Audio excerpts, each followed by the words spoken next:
Hello, this is Reindeer's Bees, and today we're going to talk about what I think is the most versatile beekeeping tool, the queen excluder. So I know this might be a little controversial since, some people call them honey excluders, but I think that queen excluders are great for making honey and for many other uses that I will explain in this video. So just what it is, it's just, it has small holes throughout that where the bees fit through, but the queen is too fat to be able to fit through the queen excluder. And so that's what makes it effective, is the queen's not able to pass through it. So here's my stack of boxes for the examples. So let's say you're running double deeps. You put the queen excluder on top, and then you put your honey supers up above this. And that means your queen can move up and down from these two boxes, but she's not able to get up into that third box. Because sometimes what queens will do is lay eggs in both of these boxes, but they might come up to one frame up here and lay some drones or worker brood or whatever. Sometimes they feel like going up into the top, and if you don't have any brood in that super, it's going to make it a lot easier to extract later on. So the other potential situation is if you're running single deeps, then you have your queen excluder on top of your first deep, and then a deep on top of your queen excluder.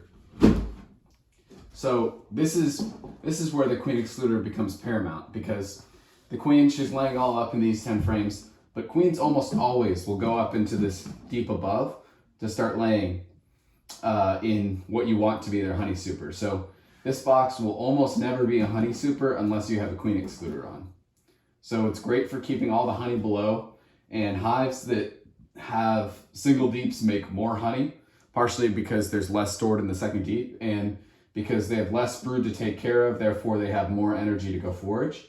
And so this queen excluder is very important if you're running single deeps and harvesting honey. So another great use for queen excluders is if you're trying to make a split. So let's say you're a newer beekeeper and aren't able to find the queen, or this is a much more efficient way to do a split so you don't have to find the queen. So you can do a lot of splits in a short amount of time this way. So let's say the queen, she's laying in these top two boxes and you want to make a split. So you go through your bottom two boxes, you find all the frames. Let's say I want these two frames for my splits, and I shake all the bees off these frames. Now once all the bees are shaken off these frames, and that means the queen can't be on any of these frames, you want to put a queen excluder on, put a box on above this. And what this does, if you put a box on above, is, and you put these frames that you want to split into the upper box. So if these frames are up here, then you know that the queen can't get up there, and the bees will come back onto the brood frames and warm them back up, because the bees can come through the excluder, but the queen can't. So now you've made certain that these split frames don't have does not have a queen on them, but they'll still have bees on them because the bees will come up through and take care of the brood.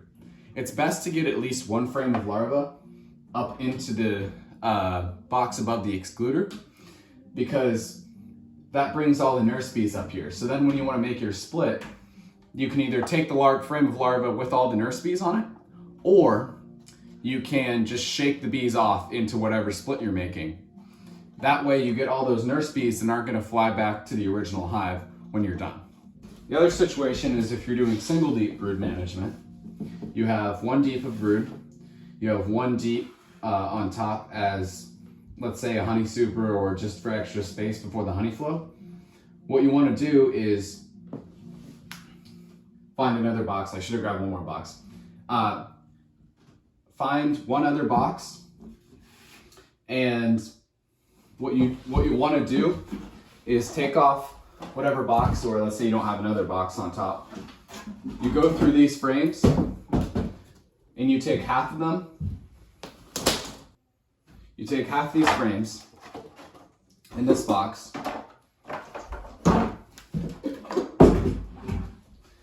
and you put them in another deep above. And you put a queen excluder in between them. It's a similar process with single deep management. All you have to do is pick your frames to split. Let's say it's these two frames and this frame of larva for extra nurse bees. You put on the excluder, and you put another box on, and you put these frames, and just throw in some foundations or whatever else comb you have. And the bees will come up through the excluder, repopulate this brood because you've shaken it off to make sure the queen's not on them. You put it above the excluder and you come back a couple days later, there'll be plenty of bees on this, and you'll know the queen's not on there, and so you'll be able to split it. So that's how you do it with singles. So one other way that's good for using a queen excluder is alcohol washes. So many beekeepers don't do alcohol washes because they feel like they can't find the queen. And if they do a wash, then the queen could be in the wash and then they've killed their queen. And that's understandable because killing a queen when you only have a couple hives is a big deal. So you really don't want to kill a queen. So this is one way you can be sure that you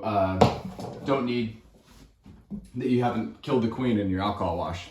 You have a double deep colony, and there's brood in both boxes, young larva and eggs in both boxes. You come and you separate these boxes. You put the queen excluder on, and you wait 4 days. Because an egg hatches in 3.5 days, and I just rounded up to 4. So you come back 4 days later, all the eggs have hatched in whatever box the queen is not in. So the queen will have been relegated to either the top or the bottom box. So when you go in the next time, 4 days later, you know that if there's eggs in the bottom box, she has to be in the bottom because all the eggs that she would have laid in the top box would have already hatched because of that 4-day period. That way, you know that she's down here. I don't take my alcohol wash in this box because I see eggs in this box. I go into the top box. She was laying up there before you put the excluder on, so there should be plenty of larvae to get an accurate test. So this is a way to do an alcohol wash without knowing where the queen is. For a single deep, it's a little bit harder. It's not as simple as just throwing on a queen excluder and coming back in 4 days. It's just a simple modification. You take 5 frames and you put them in a new box above the queen excluder, and you leave 5 in the box below. Make sure you fill in the other slots with frames just to make sure they won't draw any crazy comb. And after you come back 4 days later, there'll either be eggs in the bottom or eggs in the top because, 4 days is how long it takes for an egg to hatch, 3.5 to be precise. Once those eggs have hatched, and let's say she was trapped in the bottom, and there are no eggs in the top, you go through the top and you find some larvae and you shake off the bees and take your sample because because there's eggs, that she's in the bottom box. So one of the other, this is like the nuclear option to requeen. So let's say you have that double deep again, you throw it between the boxes, and you've trapped the queen in one box or the other. So 4 days later, she's either in the bottom box or the top box. So that gives you double the chance of finding her because she's either in the top or the bottom, depending on where the eggs are.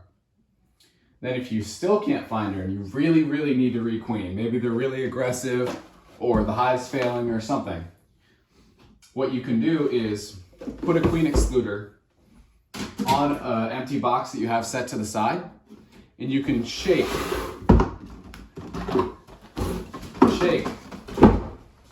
every single frame onto this queen excluder.